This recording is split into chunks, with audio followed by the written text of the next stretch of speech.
राम राम सभी को, कैसे आप सभी? आई होप सभी अच्छे होंगे और आपकी प्रिपरेशन बहुत अच्छी चली होगी। और वेट नहीं करें कि मतलब आरआरबी के जो भी एग्जाम है, आईबीपीएस के जो भी एग्जाम है वो एक्सटेंड होंगे। अगर एक्सटेंड होंगे तो भी इतना इफेक्ट नहीं आने वाला, थोड़ा बहुत इफेक्ट आएगा कि मतलब थोड़ा बहुत आगे खिसका देंगे। अगर बाकी मतलब जहाँ तक पॉसिबिलिटी है आगे एक्सटेंड नहीं होने वाला है तो अपनी प्रिपरेशन को 100% देना स्टार्ट कर दें। अगर कोई सोच रहे हैं कि नोटिफिकेशन का वेट करें, उसके बाद नोटिफिकेशन पता नहीं कब निकाल देंगे, एक मतलब 20 दिन पहले निकाल भी सकते हैं ना, क्योंकि वो अपनी प्रिपरेशन रेडी रखते हैं। तो अपनी प्रिपरेशन पे पहला अभी से फोकस करना स्टार्ट करें और अपना बेस्ट दें कि हाँ मेरा मतलब अगर कभी भी एग्जाम होता है ना तो मैं मेक श्योर उसको निकाल ही लूँगा। तो आज की शुरुआत की, मैंने कॉफ़ी बनाई और कॉफ़ी पी।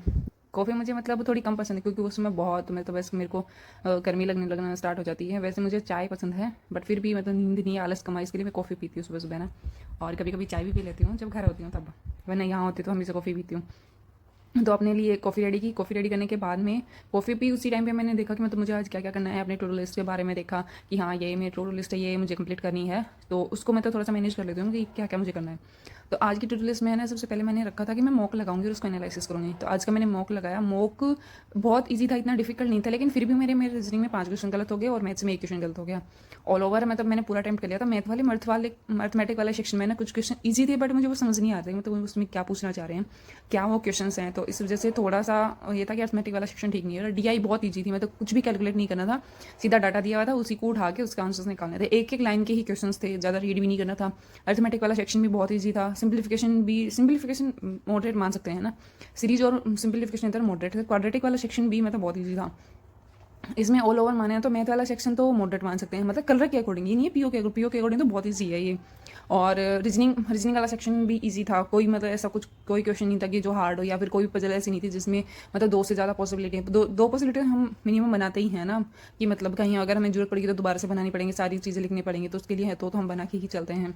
तो रीजनिंग वाला सेक्शन भी बहुत ईजी था। एक दो पजल तो ऐसी थी कि मतलब जो डायरेक्टली बनी थी, लेकिन उसमें रीजनिंग वाले में है ना एक वो था क्वेश्चन ब्लड रिलेशन वाला ना, वो बहुत सॉलिड था। उसको देख के मेरे को लगा कि मतलब बहुत सारे स्टूडेंट में उसमें गलती की होगी है ना, पर मैंने देखा नहीं है क्योंकि उसका रिजल्ट नहीं आया था, तो मैंने चेक नहीं किया कौन सा गलत है। लेकिन वो वाला बहुत सॉलिड था। सर ने उसमें बताया भी था कि जब तक अगर आपको एग्जामिनर ये नहीं बोले ना, मतलब पेपर जो क्वेश्चन से ये नहीं बोले कि मेल है फीमेल है, तो नाम के अकॉर्डिंग डिसाइड नहीं करना है कि ये मेल है फीमेल है। उसमें ऐसे ही दिया हुआ था और क्वेश्चन भी इसी तरीके से पूछे हुए थे ना, कि उसमें जेंडर नहीं बता रखा था और जेंडर के लिए ही क्वेश्चन पूछ रखे थे। और हमने ये सोच लिया कि अगर मतलब अमित नाम है तो ये मेल ही होगा, या फिर लड़की का कोई नाम है तो ये लड़की होगी। लेकिन उसमें मेंशन नहीं किया हुआ था, तो उसको मान नहीं सकते हम कि मतलब ये लड़की ही है, ये लड़का ही है, या फिर ये मेल है या फीमेल है। और उसी के बेस पे ही क्वेश्चन पूछे हुए थे। मेक श्योर बहुत सारे स्टूडेंट का वो क्वेश्चन गलत हुआ होगा ना, तो इसलिए जरूरी है कि पुनीत सर की जो 10 बजे वाली क्लास है ना, वो जरूर देखिए। उसमें सर ऐसी ऐसी ट्रिक्स से बताते हैं ना कि मतलब कहाँ हमें एग्जामिनर ना क्वेश्चन गलत करवाता है, क्योंकि ना सर बोलते हैं ना कि पुनीत सर की क्लास एग्जामिनर भी देखते हैं, तो वो बात बिल्कुल सच है। ये क्या मतलब ये वाला सर ने करवाया था, बहुत पहले करवाया था, मतलब कि ऐसे ऐसे भी होता है कि मतलब नाम दे देते हैं लेकिन उसका जेंडर मतलब डिफाइन नहीं करते, लेकिन हम अपने अकॉर्डिंग मान लेते हैं कि ये नाम है तो ये तो मेल ही होगा। तो ऐसा नहीं करें। तो इसमें देखो मेरे 66.50 मेरे मार्क्स आए थे, तो ऑल ओवर ठीक था मेरा। और परसेंटाइल तो मुझे पता नहीं अभी कितनी आई है, क्योंकि उसमें बाकी कुछ भी नहीं दिखाते हैं। उसके बाद मैंने करना स्टार्ट की थी जो स्पीड मैथ वाला सेक्शन है ना, उसकी जो क्यूज आते हैं ना, वो मैंने करना स्टार्ट की थी। उसमें भी ईजी थी। आज वाले में मतलब 8 का मल्टीपल करने थे सभी संख्याओं से, मतलब नंबर से। तो उसमें अलग अलग नंबर दिए होते हैं कि मतलब कुछ कोई नंबर दे दिया, उसको उठा के 8 से मल्टीप्लाई करना है, मतलब रैंडम नंबर दे रहे थे और उसको 8 से मल्टीप्लाई करना था। तो ज़्यादा वो कुछ डिफिकल्ट था नहीं इसमें। तो मेरे इसमें 38 मेरे मार्क्स आए थे। 2 मेरे गलत हो गए थे। मैंने उसको देखा कि मैंने कैसे गलत कर दिया, तो उसको नंबर्स को मैंने उल्टा लिख दिया। मतलब वो मैंने माइंड में कैलकुलेट किए थे और इस वजह से मैंने उसको नंबर को मतलब अपोजिट लिख दिया, मतलब फर्स्ट को लास्ट लिख दिया। 3 डिजिट का नंबर आया था उससे ना, तो इस वजह से मेरा गलत हो गया। तो और टाइमिंग भी मेरा कम ही लगा था, मतलब 7 मिनट 38 सेकंड मेरे इसमें लगे थे। सिर्फ 2 क्वेश्चन गलत हुए हैं, 38 मेरे मार्क्स आए हैं। मतलब पर ये नहीं मानो कि 38 मेरे मार्क्स आए हैं, बहुत ईजी था आज वाली ये क्विज थी ये। तो जब भी हार्ड आ गया ना, तो उससे पता चलेगा कि हमारी लेवल मतलब किस लेवल तक हमारी प्रिपरेशन है। तो उसके बाद मैंने करना स्टार्ट किया था जो थी अभिजीत सर की क्लास। अभिजीत सर की क्लास देखो ना, करंट अफेयर के लिए बेस्ट है, वो वाली क्लास की। और उसके बाद मैंने की थी अर्थमेटिक की क्लास, अरुण सर। अर्थमेटिक की क्लास में सर ने पहले करवाई स्पीड मैथ वाले क्वेश्चन और उसके बाद टॉपिक करवाया था। टॉपिक के जो भी क्वेश्चन सर हमेशा से करवाते हैं, पहले से बेसिक वाले क्वेश्चन करवाते हैं पहले दिन, और दूसरे दिन थोड़े से मॉडरेट करवाते हैं, तीसरे दिन वेरिएबल वाले क्वेश्चन करवाते हैं, और सैटरडे को सर रखते हैं मतलब डीआई वाला सेक्शन रखते हैं। तो मेक श्योर करो कि मतलब ये वाली क्लास आप प्रैक्टिस के लिए देख सकते हो ना। उसके अलावा अगर कोई बोलता नहीं कि मेरा मैथ का इंप्रूवमेंट नहीं हो रहा है, तो देखो ना, पहले फाउंडेशन करो, कंप्लीट फाउंडेशन करो ना। कोई भी चीज़ स्किप मत करो कि ये टॉपिक मुझे आता है, ये बहुत ईजी है, इसको स्किप कर देता हूँ, या फिर मतलब कुछ भी हो, टॉपिक करना ही है आपको एक बार तो, है ना।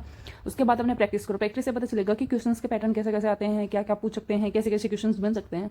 क्योंकि जब फाउंडेशन करवाते हैं उसमें लेसन के अकॉर्डिंग जो भी क्वेश्चन होते हैं वो करवाते हैं, उससे मॉडिफाई होकर जो क्वेश्चन आते हैं ना वो नहीं करवाते हैं वहाँ पे। तो वो क्वेश्चन हमें प्रैक्टिस से ही पता चलेंगे। और करंट अफेयर का ये है ना, करंट अफेयर को पहले अभी जैसे से क्लास से देखो, फिर उसका पीडीएफ से रिवीजन करो। और अभी मतलब पहले तो 9 बजे क्लास आती थी एमसीक्यूज की, अब सर घर गए हुए हैं शायद, तो 7 बजे का प्रोसेस की क्लास आती है, तो वो देखो। और रीजनिंग के लिए 10 बजे वाली क्लास देखो, प्री के लिए, और मेंस के लिए देखो 6 बजे जो क्लास होती है पुनीत सर की, वो देखो। अभी हो नहीं रही है तो जो पहले की क्लासेस वगैरह ना उनको रिपीट करके देखो कि हाँ ये क्लासेस है और ये है। और उसके अलावा की थी मैंने अरुण सर की क्लास थी एक ग्रामर की, उसमें ही सर पहले क्वेश्चन देते हैं, उसके बाद में जो उसमें ग्रामर का रूल अप्लाई होता है, जो मतलब जो एरर आता है वो किस ग्रामर के रूल के बेस पे आया है वो क्वेश्चन करवाते हैं। इसमें मतलब ज़्यादा क्वेश्चन नहीं होते हैं सर के, मतलब 10 क्वेश्चन करवाते हैं सर, 10 क्वेश्चन के अकॉर्डिंग ही 10 रूल करवाते हैं। तो वो वाली सीरीज अभी भी चल रही है, तो अगर आप ग्रामर में इंप्रूवमेंट चाहते हैं तो वो जरूरी है। अगर आप चाहते हैं कि आरआरबी में ही हम सिलेक्शन लेंगे तो छोड़ सकते हैं, क्योंकि उसमें ऑप्शन होते हैं हिंदी और इंग्लिश के, तो आप मतलब इस चीज़ को अवॉइड कर सकते हैं। हाँ हिंदी पे फोकस कर सकते हो, लेकिन आप चाहते हो कि किसी भी बैंक में हमारी जॉब लगे तो आरआरबी में ही ऐसा ऑप्शन होता है, बाकी किसी में नहीं। उसके बाद गए हम लोग शाम को थोड़ा सा बाहर शॉपिंग वगैरह करने के लिए। वहाँ से आने के बाद में गाना वाना बनाया, और फिर मैं जो पुनीत सर की जो 10 बजे आती है ना वो वाली क्लास करना स्टार्ट कर दी, क्योंकि ये वाली क्लास नहीं करते हैं ना तो ऐसा लगता है कुछ पढ़ाई नहीं की। ये वाली क्लास मस्ट होती है कि मतलब इसमें सर हमेशा कुछ ना कुछ नया सीखने को देते हैं, कि मतलब आज ये कुछ नया है जिसमें आप ये अप्लाई कर सकते हो। मतलब यो लेवल वाली जो भी पजल होती है ना उसमें तो मतलब 100% कुछ ना कुछ न्यू होता ही होता है। तो मेक श्योर करो कि ये क्लास तो आप करो ही करो। बाकी जो प्री वाली क्लास है वो तो करनी है, और अभी से मतलब मेंस वाला सेक्शन भी आप स्टार्ट कर ही दो, क्योंकि बाद में टाइम नहीं मिलेगा कि आप मतलब अलग से कुछ करना चाहो, या फिर रिवीजन करो जीके की। अगर नोट्स बनाने हैं तो अभी से स्टार्ट कर दो।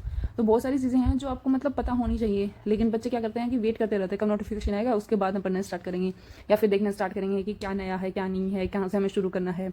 तो बहुत सारी चीज़ें ऐसी होती हैं कि हमें पहले से पता हो तो हम उस चीज़ के लिए प्रिपेयर हों तो वो जल्दी हो जाती है। तो ऐसे ऐसे करना होता है हमें। और इसके अलावा ये है कि अगर ये क्लास आप स्किप कर भी देते हो, किसी दूसरे टीचर से पढ़ते हो ना, तो पुनीत सर हमेशा बोलते हैं कि कोई भी टीचर मतलब खराब नहीं पढ़ाता, वो अपने अकॉर्डिंग बेस्ट पढ़ाता है। लेकिन जरूरी ये है कि सिलेक्शन आपको लेना है तो आपको पता होना चाहिए कि मतलब किस टीचर से पढ़ के हम सिलेक्शन ले सकते हैं, किससे नहीं ले सकते हैं। क्योंकि बहुत सारे क्या करते हैं जो रिपीटेड क्वेश्चन है उसी को करवाते रहते हैं कि इसको रिपीट है, ये आया हुआ है, ऐसा आया हुआ है, कुछ भी न्यू सिखाने की कोशिश नहीं करते हैं। तो मतलब वो सिखा वो भी रहे हैं, पढ़ा वो भी रहे हैं, अपने आप में बेस्ट वो भी दे रहे हैं, लेकिन हमें सिलेक्शन चाहिए। हमें ये नहीं देखना कि टीचर बेस्ट है या ये हमारा फेवरेट है।